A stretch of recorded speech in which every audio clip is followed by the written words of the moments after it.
রাধে রাধে বন্ধুরা, কৃষ্ণ কথা উইথ ইন্দু চ্যানেলে আপনাদের সকলকে অনেক অনেক স্বাগত।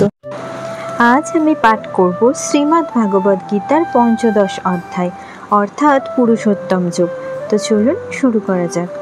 ওং নমো ভগবতে বাসুদেবায়। ওং নমো ভগবতে বাসুদেবায়। ওং নমো ভগবতে বাসুদেবায়। अथ पञ्चदशोऽध्याय।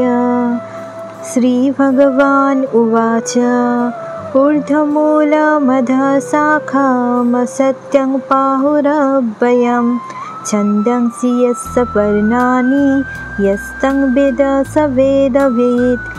অনুবাদ: পরমেশ্বর ভগবান বললেন, ঊর্ধ্বমূল ও অধঃশাখা বিশিষ্ট একটি অবাই অশ্বত্থ বৃক্ষের কথা বলা হয়েছে। বৈদিক মন্ত্রসমূহ সেই বৃক্ষের পত্রস্বরূপ। যিনি সেই বৃক্ষটিকে জানেন তিনিই বেদজ্ঞ। অধশ্চর্ধং প্রসিদ্ধস্য শাখা গুণা প্রবিদ্যা বিষয়া প্রবালা অধশ্চ মূলান্যনুসন্ততানি কর্মানুবন্ধীনি মনুষ্যলোকে। অনুবাদ: এই বৃক্ষের শাখাসমূহ জড়া প্রকৃতির তিনটি গুণের দ্বারা পুষ্ট হয়ে অধোদেশে ও ঊর্ধ্বদেশে বিস্তৃত। ইন্দ্রিয়ের বিষয়সমূহই এই শাখাগণের পল্লব। এই বৃক্ষের মূলগুলি অধোদেশে প্রসারিত এবং সেগুলি মনুষ্যলোকে সকাম কর্মের বন্ধনে আবদ্ধ।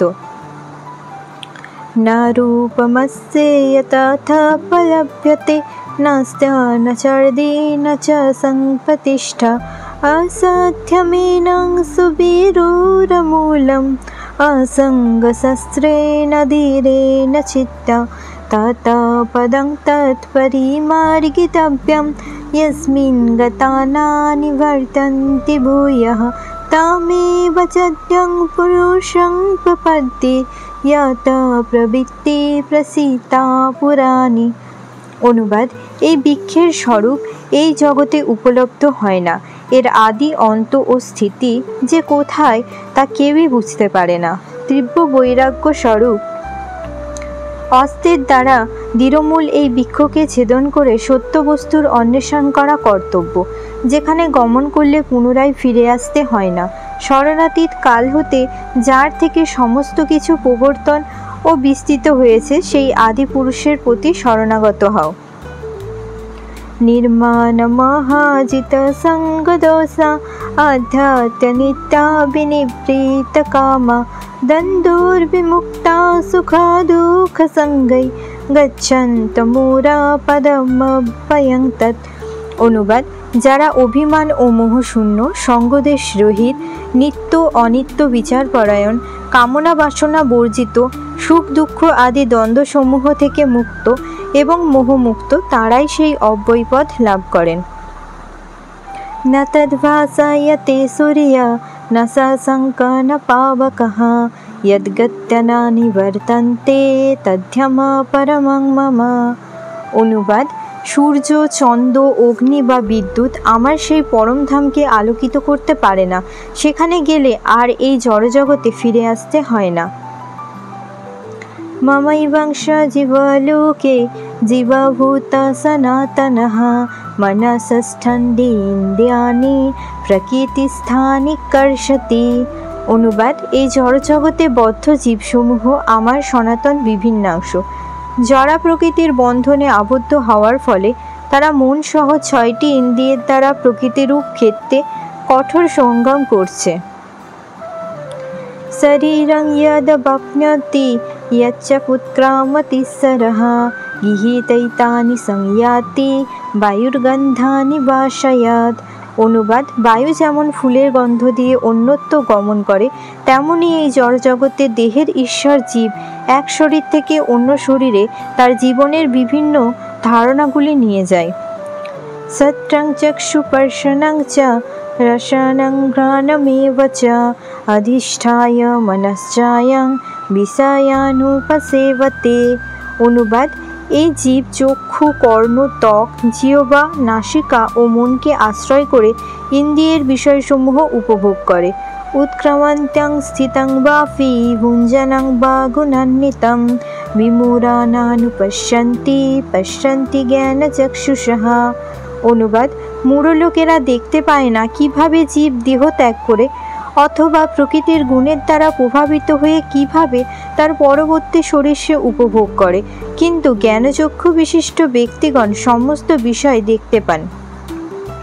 यतन्ति योगिनश्चैनं पश्यन्त्यात्मन्यवस्थितं यतन्त्यप्यकितात्मनो नैनं पश्यन्त चेतसः। অনুবাদ: আত্মজ্ঞানে অধিষ্ঠিত যত্নশীল যোগীগণ এই তত্ত্ব দর্শন করতে পারেন, কিন্তু আত্মতত্ত্ব জ্ঞানরহিত অবিবেকীগণ যত্নপরায়ণ হয়েও এই তত্ত্ব অবগত হয় না। यदादित्यगतं तेजा यगद्भासयतेऽखिलं यच्चन्द्रमसि यच्चक्षुः तत्तेजा বিদ্ধি মামকম। অনুবাদ: সূর্যের যে জ্যোতি এবং চন্দ্র ও অগ্নির যে জ্যোতি সমগ্র জগৎকে উদ্ভাসিত করে তা আমারই তেজ বলে জানবে। গামা বিশ্ব চ ভূতানি ধারয়াম্যহমোজসা উষ্ণামি চৌষধি সর্বা সমভূতারসাত্মকঃ। অনুবাদ: আমি পৃথিবীতে প্রবিষ্ট হয়ে আমার শক্তির দ্বারা সমস্ত জীবদের ধারণ করি এবং রসাত্মক চন্দ্ররূপে ধান, যব আদি ঔষধি পুষ্ট করছি।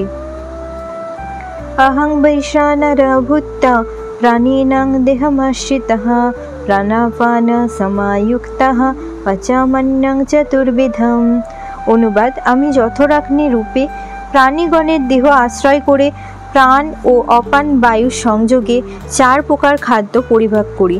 সর্বস্য চাহং হৃদি সন্নিবিষ্টমত্তস্থিতির্গণমপহনং চ বেदैश्च सर्वेऽहमेरविद्ध বেদান্তকিদ্বেদবিদেব চাহম। অনুবাদ: আমি সমস্ত জীবের হৃদয়ে অবস্থিত এবং আমার থেকেই সিদ্ধি, জ্ঞান ও বিলোপ হয়। আমি সমস্ত বেদের জ্ঞাতব্য এবং আমি বেদান্তকর্তা ও বেদবিদ। দাবিমৌ পুরুষো লোকে খরশ্চক্ষর এব চ খর সর্বাণি ভূতানি কূটস্থক্ষর উচ্যতে। অনুবাদ: খর ও অক্ষর এই 2 প্রকার জীব রয়েছে।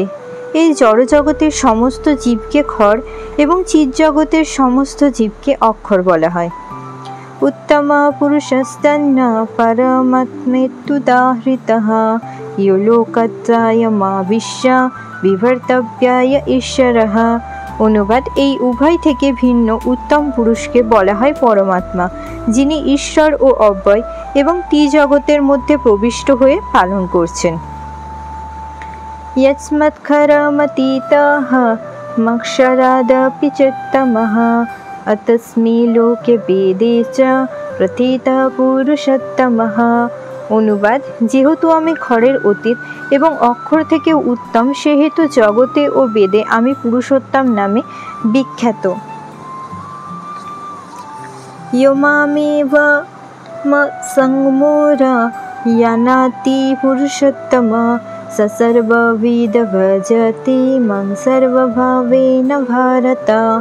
অনুবাদ: হে ভারত, যিনি নিঃসন্দেহে আমাকে পুরুষোত্তম বলে জানেন তিনি সর্বজ্ঞ এবং তিনি সর্বতোভাবে আমাকে ভজনা করেন।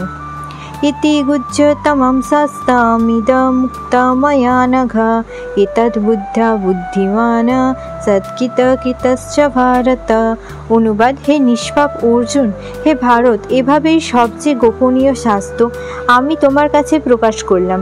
যিনি এই তত্ত্ব অবগত হয়েছেন তিনি প্রকৃত বুদ্ধিমান ও কৃতার্থ হন। ইতি পুরুষোত্তম যোগ নামক শ্রীমদ্ ভগবদ্ গীতার ৫ম অধ্যায় সমাপ্ত। তাহলে বন্ধুরা, আজকের ভিডিওটা এই পর্যন্তই। দেখা হচ্ছে পরের একটি ভিডিওতে, যাতে আমি শ্রীমদ্ ভগবদ্ গীতার পরবর্তী অধ্যায় পাঠ করব। সবাই ভালো থাকবেন, সুস্থ থাকবেন। আর ভিডিওতে পাঠ করার সময় আমার কিছু ভুল ত্রুটি হয়ে থাকলে আমাকে নিজ গুণে ক্ষমা করে দেবেন। হরে কৃষ্ণ, হরি হরি বল। আর হ্যাঁ, এর আগে শ্রীমদ্ ভগবদ্ গীতার যে অধ্যায়গুলি পাঠ করেছি সেই ভিডিওর লিঙ্ক আমি ডিসক্রিপশনে দিয়ে রাখবো, আপনারা চাইলে দেখে নিতে পারেন। হরে কৃষ্ণ। ভিডিওটি যদি আপনাদের ভালো লেগে থাকে তাহলে চ্যানেলটি সাবস্ক্রাইব করে পাশে থাকবেন। হরে কৃষ্ণ।